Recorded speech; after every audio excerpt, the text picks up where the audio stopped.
say it by name, right? But I also want to go to the comments. There was a lot of stuff in the comments that said women can guide but not lead.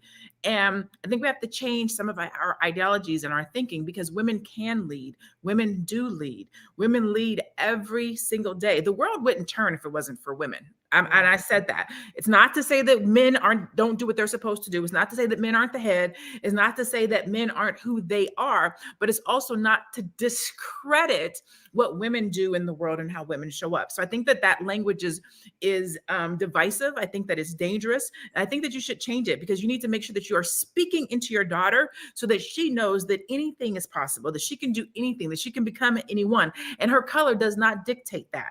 So we need to be thinking about that. Also, when we're talking about what the vice president does, they are a helpmate. They are there to support. They don't really get to have much of a say-so, because what they're doing is implementing the direction of the president. And while we're talking about that, a lot of times these presidents, when they come into office, they are coming in on the tail end of what the president before them did. So when you talk about the things that Trump has done and how Trump has showed up, he is riding the wave of what Obama did. So it looks like he did all these great things, but did he really?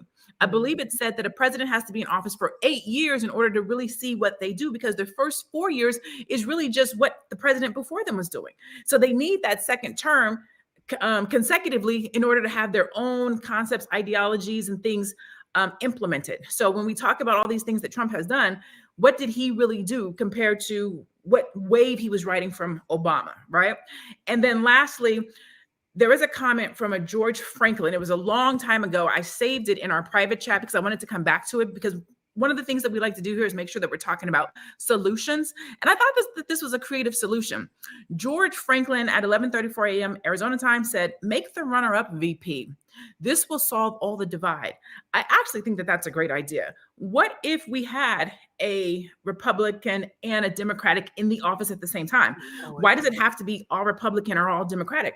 I actually think that concept could work. One takes the lead, one takes the second position. But what would it look like if we had both parties working together, so that both parts of America, so that both people's interests can be represented in the White House?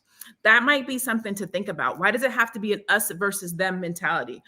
If we are the United States, why aren't we working to be more united? And so that's what I'm going to leave my final thought with. Like, what can we do to make sure that we are more united, whether that is in the United States, but more importantly for me, as a Black community?